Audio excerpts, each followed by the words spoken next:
그 사람들은 성경을 근거로 하는 게 아니고 인간 이성적 사고를 근거로 해서 학문을 전개시켜 나가니까. 그러면 이 부활에 도 전합니다. 이 부활이라는 것은 기독교에서는 굉장히 중요하다. 고린도전서 15장 12절.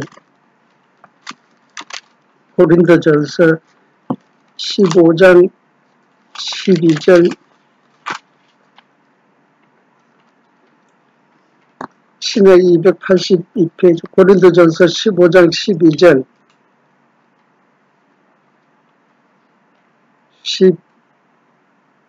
12절.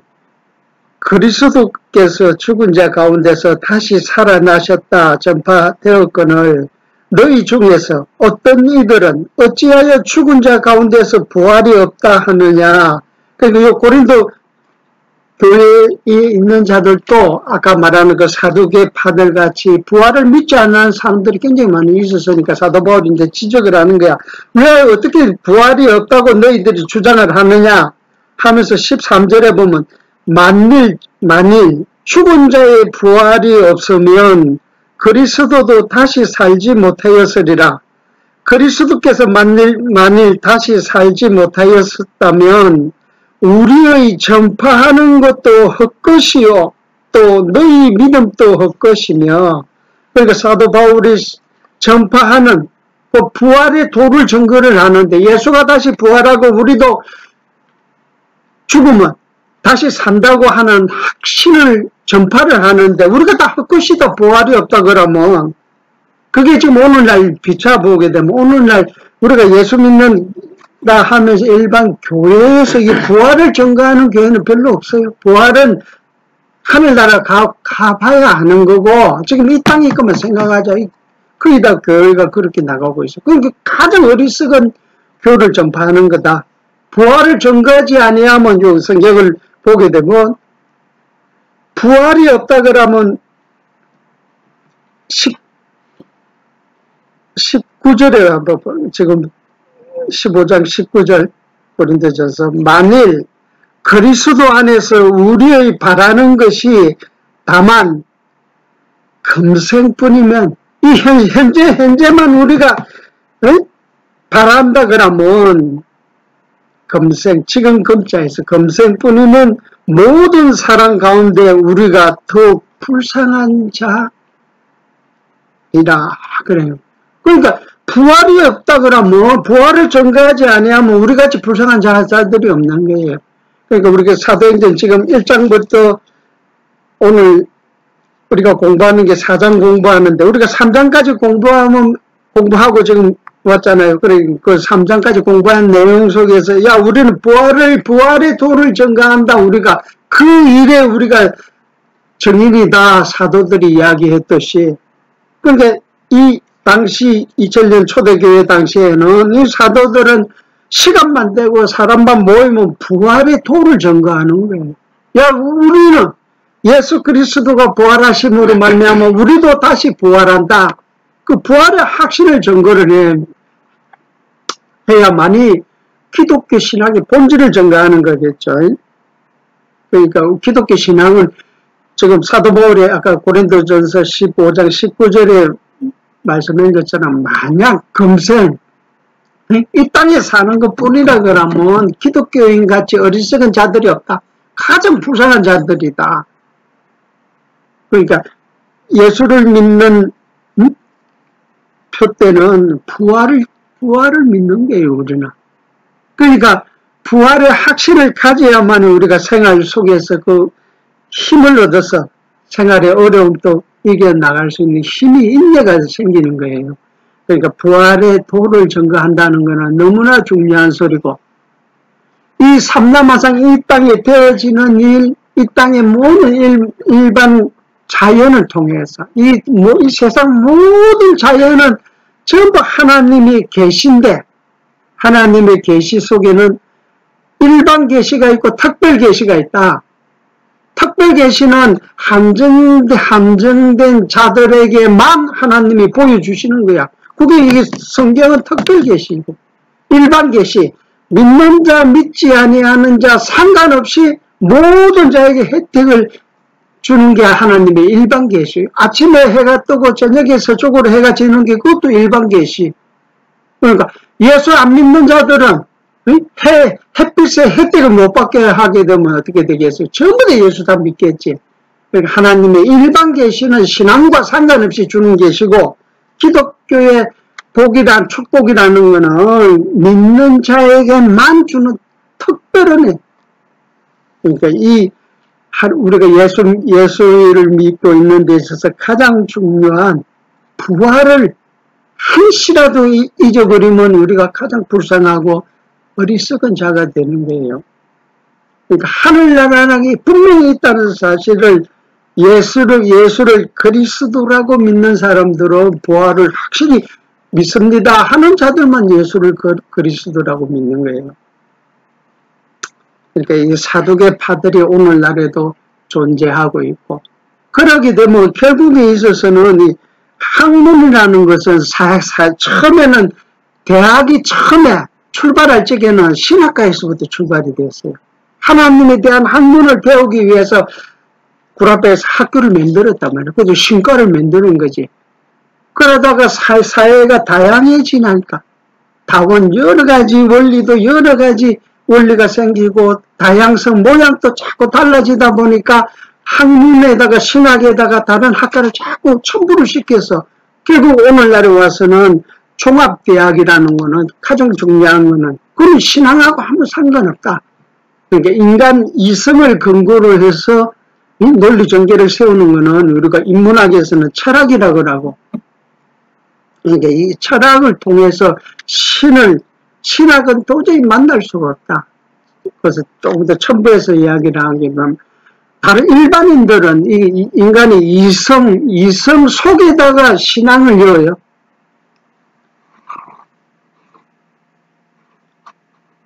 그러니까 이 큰 동그라미는 이성인데 이성 안에 이 신앙이 들어간다. 일반인들. 이 말은 무슨 말이냐 그러면 이성을 가진 자들은 누구라도 하나님을 믿을 수가 있다 이 이야기예요.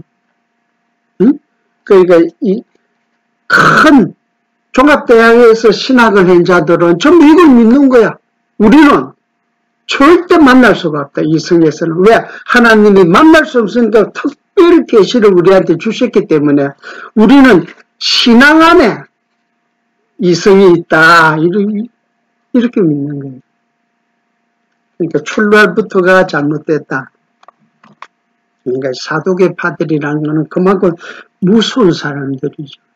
오늘날도 다시 재차 이야기하지만 부활 절대 안 믿는다. 부활 하늘나라 가본 사람이 어디 있냐? 아무도 없다. 이 땅에. 근데 어떻게 믿을 수가 없어. 증거되라 내가 믿겠다. 이런 사람들이 많단 말이에요. 그러니까 그런 사람들한테 우리가 전개될 수가 있어요? 없어? 못 돼? 왜 못 되냐? 우리는 하나님이 분명히 계시고 하늘나라가 있다는 사실을 믿는 우리는 지금 그 신앙이 나의 인간 내 이성에서 출발되어진 게 아니고 하나님께서 성령을 내 속에 보내셔갖고 죽은 내 영을 살리셔갖고 죽은 내 영이 살아난 그 영이 살아있는 만큼 영이 살아있다는 표현보다 움직이는 만큼 신앙이 생겨나가는 거예요. 그러니까 지금 내가 예수를 믿는 게 아니고 성령이 나를 예수를 믿게 하셨다. 그러니까 성경은 믿음이라는 건 하나님의 선물이다. 내가 믿는 게 아니에요. 내가 믿으면 그건 선물 될 수가 없고.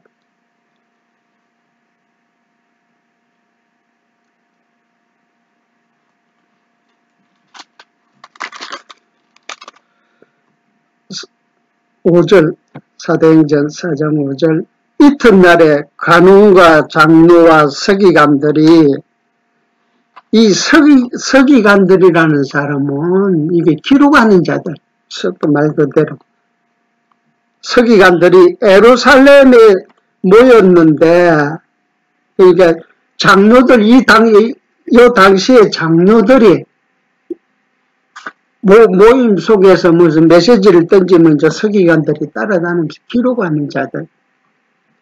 예루살렘에 모였는데 대제사장 안나스와 가야바와 요한과 알렉산더와 및 대제사장의 문중이 다 참여하여, 여기서 잠깐 보충 설명을 하게 되면 하나님께서 대제사장은 1년에 한 번, 첫째는 대제사장은 레위 지파 중에서 야곱이 12지파가 아들이 있는데 두 번째 레위시 몇 번째 아들이더라 생각을. 그러니까 레위 지파 속에서, 레위 지파가 아니면 제사장이 될 수가 없어요. 그 레위 지파 속에서 아론 지파, 레위시 아들이 여러 명을 낳았는데 아론의 지파를 타고 아론의 혈통을 타고난 자들에게만 대제사장직을 가질 수가 있는 거예요. 그러니까 이 대제사장이라는 거는 옛날 성전에 있을 적에, 구약에 이제 성전이 있으면 성전에 아무나 못 들어가. 제사장만 들어가게 되고, 그 다음에 1년에 한 번씩 지성소가 있는데, 지성소 속에는 하나님의 십계명, 법궤판이 있고, 법궤판 안에는 십계명, 계명, 돌비에 새겨진 계명이 있고, 하늘에서 하나님이 떡을 주신 만나 단지가 있고, 그 다음에 죽은 나무에서 싹이 난 아론의 쌍난 지팡이가 있는데, 죽은 나무에서 다시 싹이 자라난 거. 그러니까 이 세 가지를 법궤판 속에 딱 넣어서 지성소 안에 딱 넣어버리고 갓대를 딱 쳐버려서, 그거는 제사장이라 하더라도 그 지성소를 건드리면, 갓대를 건드리면 즉사를 해버려. 즉사.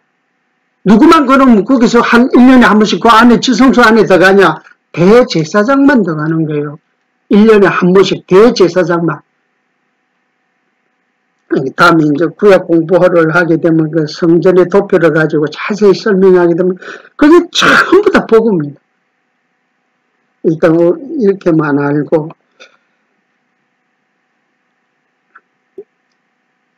7절 사도들을 가운데 세우고 묻되 너희가 무슨 컨세와 네 이름으로 이 일을 행하였느냐.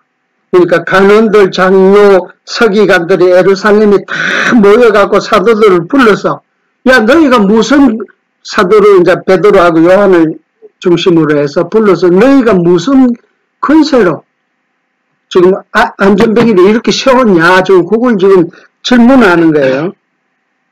8절 이에 베드로가 성령이 충만하여 가로되 백성의 간원과 장로들아, 만일 병인에게 행한 착한 일에 대하여, 이 사를 여기서 말하는 병인데, 그래서 이게 한문이 없고 지금 우리가 한글 선문은 이 병인이 이게 무슨 말인지도 모를 수도 있단 말이에요. 그러니까 그 안전병이, 환자, 이제 그 전까지는 안전병이가 좀 이렇게 세운 거다를 지칭해서 병이 있는 사람, 그러니까 병인에게 행한 착한 일에 대하여 이 사람이 어떻게 구원을 얻었느냐고 오늘 우리에게 질문을 하면 너희와 모든 이스라엘 백성들은 알라. 너희가 십자가에 못 박고 하나님이 죽은 자 가운데서 살리신 나사렛 예수 그리스도의 이름으로 이 사람이 건강하게 되어 너희 앞에 섰느니라. 왜 장로들과 서기관과 제사장들이 왜 우리가 무슨 권세로 이 일을 행했느냐고 너희가 우리한테 질문을 하는데, 사실은 우리가 한 게 아니고 나사렛 예수 그리스도의 이름으로 그 자가, 안전병이가 일어나서 건강한 몸을 되찾았다. 11절 이 예수는 너희 건축자들의 버린 돌로서 집 모퉁이의 머릿돌이 되었느니라. 그러니까 이 예수는, 지금 십자가에 돌아가신 이 나사렛 예수는 건축자들의 버린 돌이 됐다. 여기 지금 시편에 있는 말씀이에요. 시편, 시간이 좀 그거 하더라도 한번 찾아볼게요. 시편 118편 22절. 시편 118편 22절.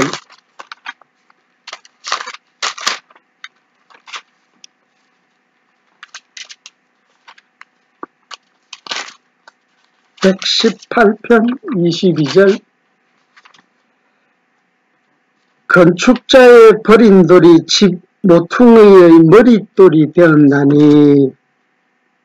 이 말씀은 지금 예수님 오시기 1000년 전인데, 1000년 전에 이게 지금 다윗을 통해서 하나님 앞에 찬양하는 찬양신데, 건축자의 버린 돌이 집 모퉁이의 머릿돌이 되었다. 다시 말해서 예수님이 지금 이 땅에 오셔서 예수님 스스로가 말씀을 하시기를, 야, 예루살렘에 있는 70년이 걸린 솔로몬의 저 성전을 헐어라. 내가 3일 만에 세우겠다. 이런 요한복음 2장에 이런 말씀이 있어요. 그러니까 그 말은 무슨 말이냐면, 건축자의 버린 돌이 모퉁이 돌이 되었다. 그러니까 예수님이 성전을 지으러 이 땅에 왔는데, 예수님을 머릿돌로 해서 집을 누가 이스라엘 백성들이 지어야 되는데, 건축자들인데, 이스라엘 백성들이, 요건 좀 표현이 딱딱하나. 그러면 이스라엘 백성들이 건축자가 되어지는 결과가 어떻게 되지냐 그러면, 성전이 모퉁이 돌이 이 땅에 오셨는데, 그러니까 이스라엘 백성들이 지금 예수를 안 믿어버렸단 말이에요. 십자가에 못 박아 죽여버렸단 말이에요. 그러니까 그 성전에 참여해서 같이 성전을 지어져 나가야 되는데, 너희들이 버린다, 너희들은. 그리고 그 버린 돌이 모퉁이 돌이 되었다. 이 모퉁이의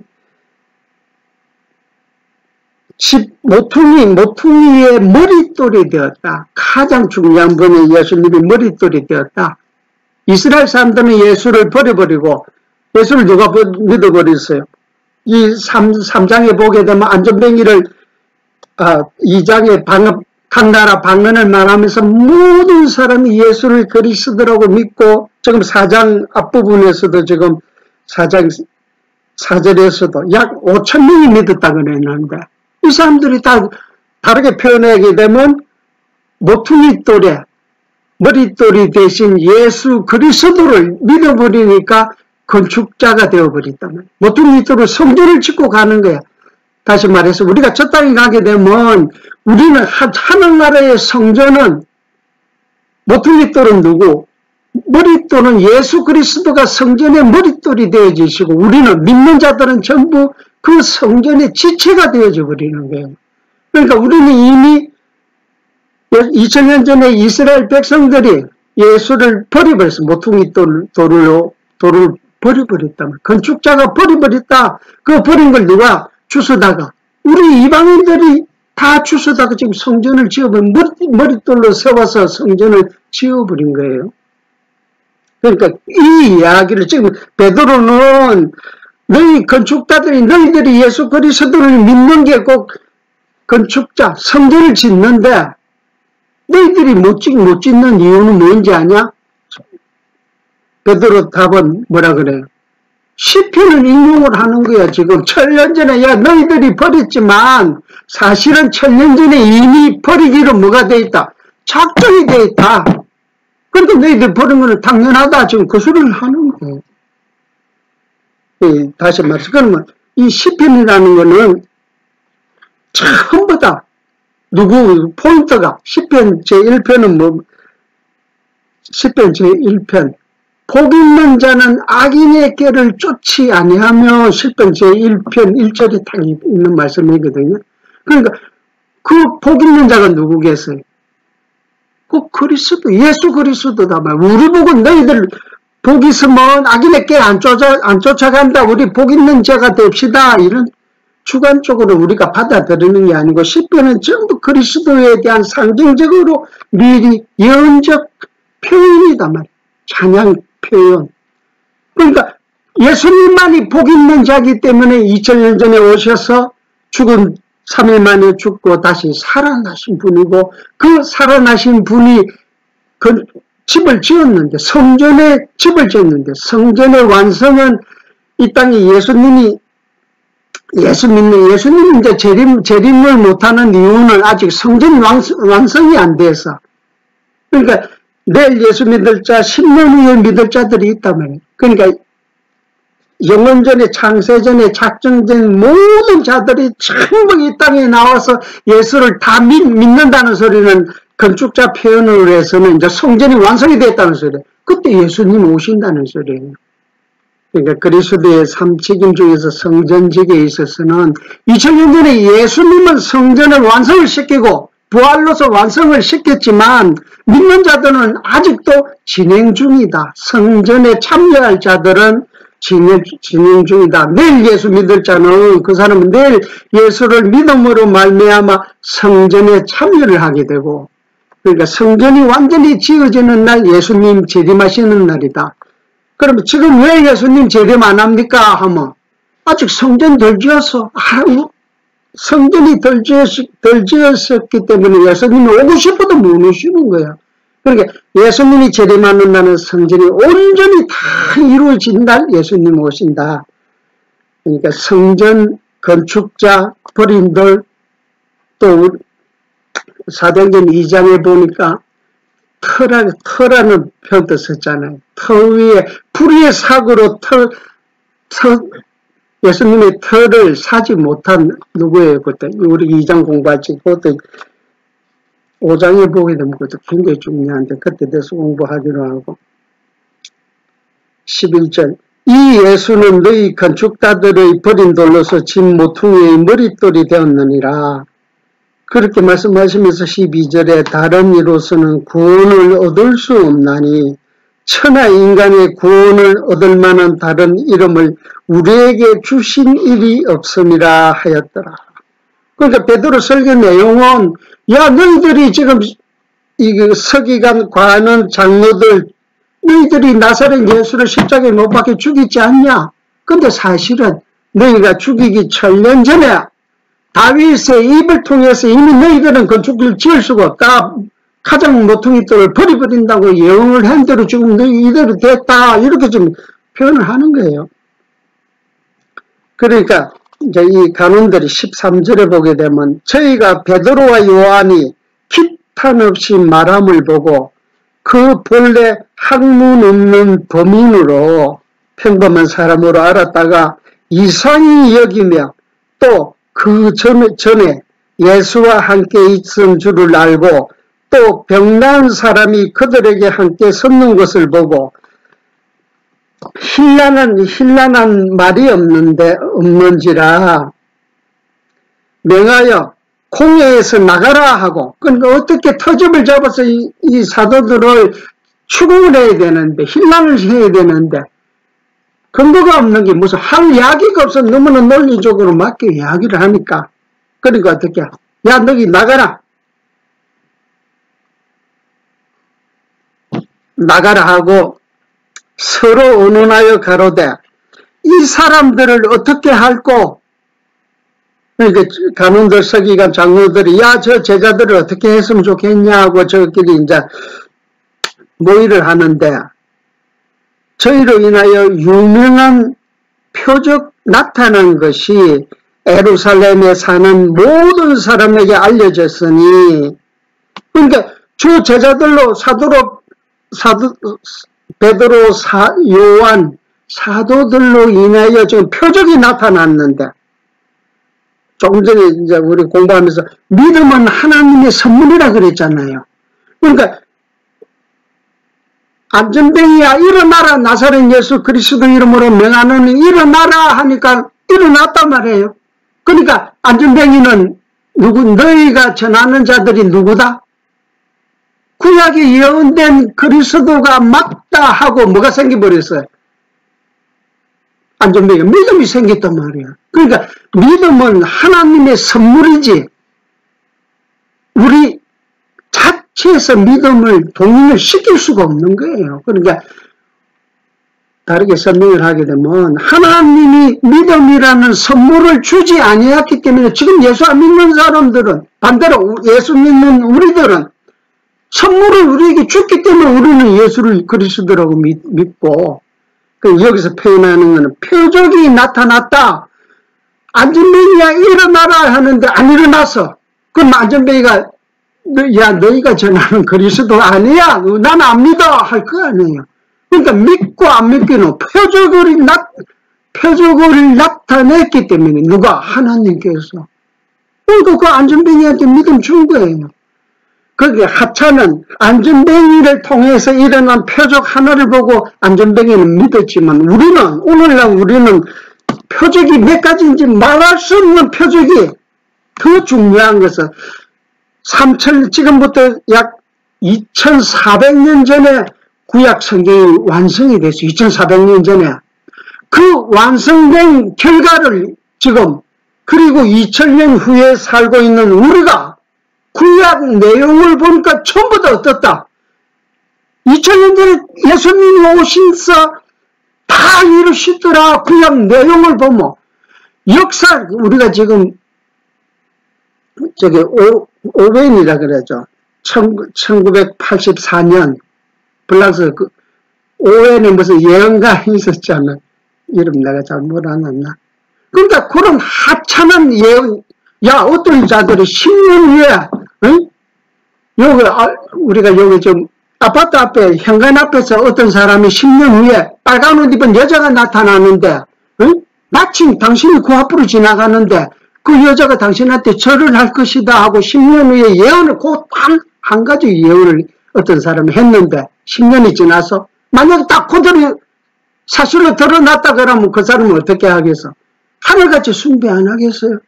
그러나 이 성경이라는 것은 저는 이스라엘 역사 하나를 통해서 주변에 있는 모든 국가, 시리아, 이제 아수르,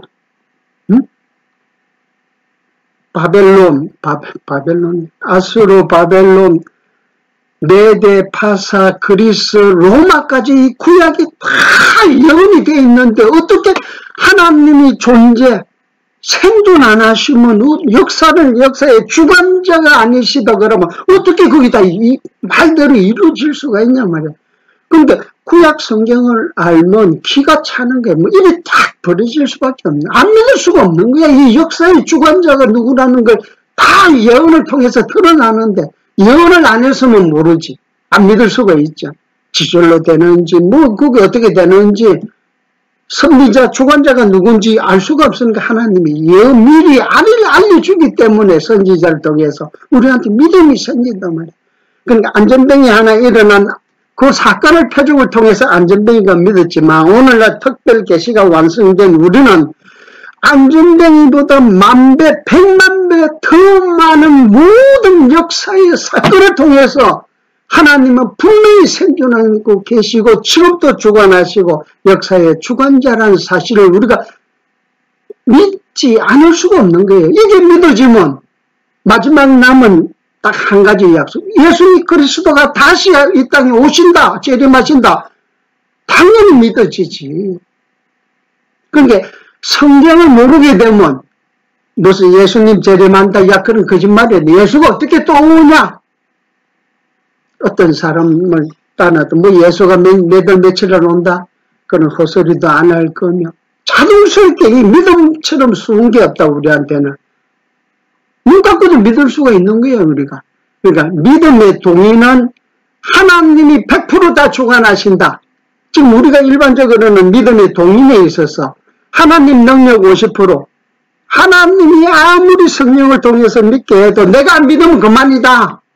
이렇게 예수 믿는 사람들도 많아요. 그러니까 하나님 50%, 인간 50% 합작해서 믿음, 신앙이라는 것을 가진다. 이렇게 말하는 사람도 있어요. 새빨간 거짓말이에요. 성경은 100% 믿음이라는 것은 그냥 다가 내한테 주는 거지. 내 능력을 통해서 믿음은 생길 수가 없다. 내 능력을 통해서 생기면 어떻게 되겠어요? 눈꽃만큼만 생기도 내 능력을 통해서 믿음이 생기면 예수님은 뭐라 그래요? 산을 옮긴다 그래. 응? 너희에게 겨자씨만한 믿음만 있으면 산을 옮긴다 그러거든. 그럼 예수님은 거짓말이네. 우리는 겨자씨보다 1000배, 10,000배 더 큰 믿음을 가지고 있는데 그러면 우리는 왜 산을 못 옮기겠어? 예수님 거짓말인 거 아니면 우리가 옮길 수가 있잖아. 나는 더 큰 믿음을 가지고 있다고 확신하는데 왜 못 넘기겠어요? 내한테서 난 믿음이 아니다 말이야. 하나님이 주신 믿음이기 때문에 절대 못 넘긴다. 이렇게 되어지는 거지. 그래서 믿음은 타가 내한테 주는 거다. 절대 스스로 믿는 거는 신념은 스스로 가질 수가 있어. 믿을 수 있는 마음념. 자기가 자기 마음을 믿는 거야, 그런 거는. 그건 신앙하고는 180도.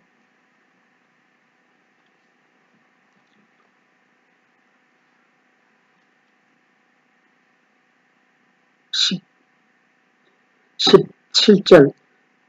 이것이 민간에 다 퍼지지 못하게 저희를 위협하여 이후에는 이 이름으로 아무 사람에게도 말하지 말게 하자 하고 그들을 불러 경계하여 도무지 예수의 이름으로 말하지도 말고 가르치지도 말라 하니 베드로와 요한이 대답하여 가로되 하나님 앞에서 너희 말 듣는 것이 하나님 말씀 듣는 것보다 옳은가 판단하라.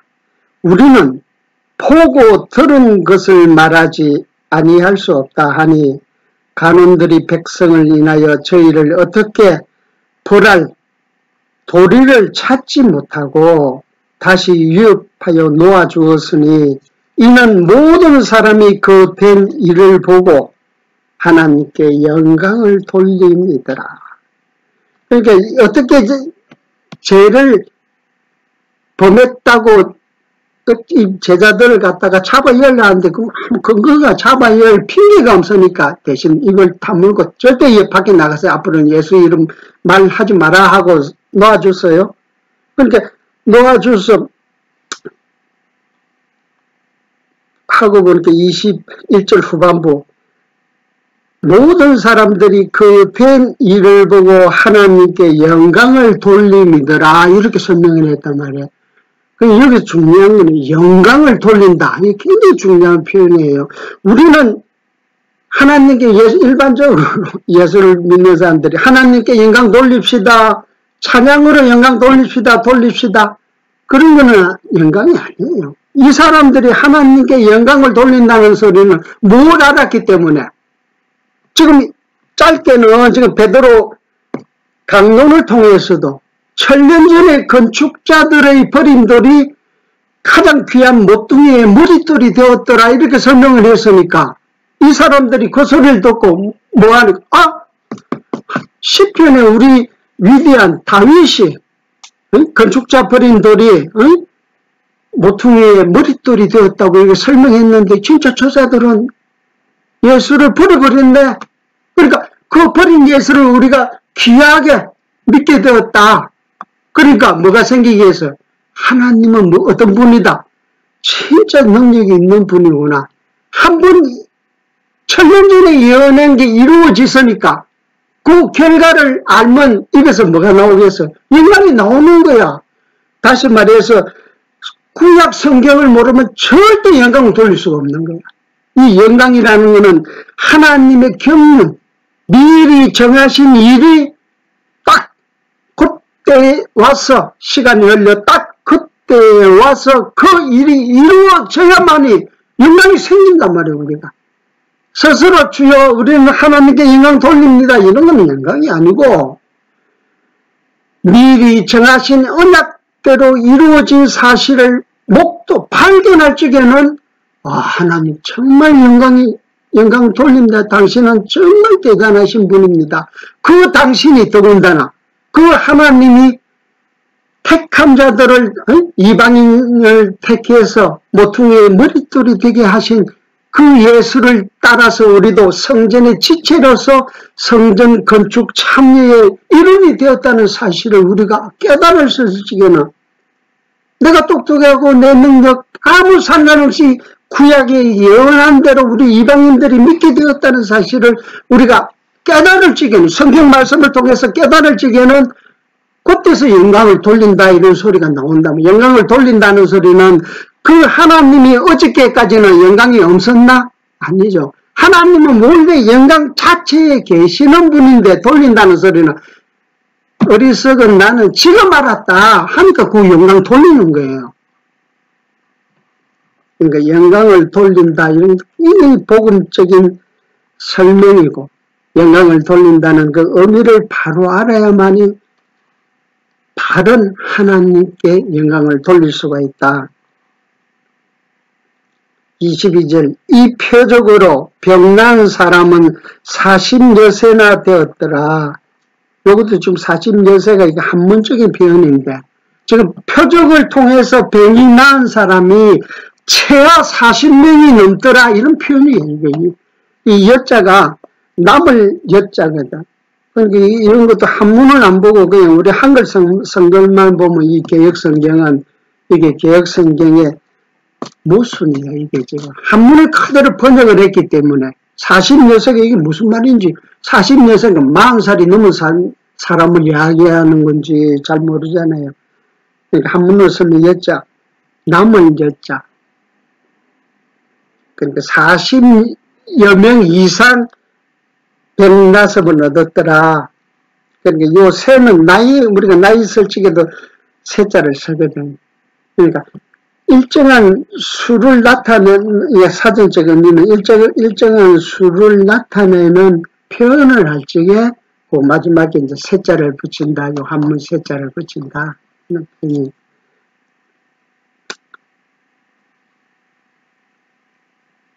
23절, 사도들이 노임에 그 동료에게 가서 제사장들과 장로들의 말을 다 고하여 저희가 듣고 일심으로 하나님께 소리를 높여 가로되 대주제여. 이 하나님을 서술하는 표현이 대명이 대주제. 큰 주인이시고 이게 다스릴 제자다 말이야. 이 세상 모든 걸 다 다스리는 분입니다. 우리가 믿는 하나님은 대주제여. 천지와 바다와 그 가운데 만유를 지은 신이시요. 또 주의 종 우리 조상 다윗의 입을 엇타가사 성령으로 말씀하시기를 어찌하여 열방이 분노하여 족속들이 허세를 경영하였는고. 세상의 군왕들이 나서며 관원들이 함께 모여 주와 그 그리스도를 대적하도다. 그러니까 다윗이 외친 대로 모든 세상 열방이 분노해서 허사를 경영하고 그리스도를 대적하였나.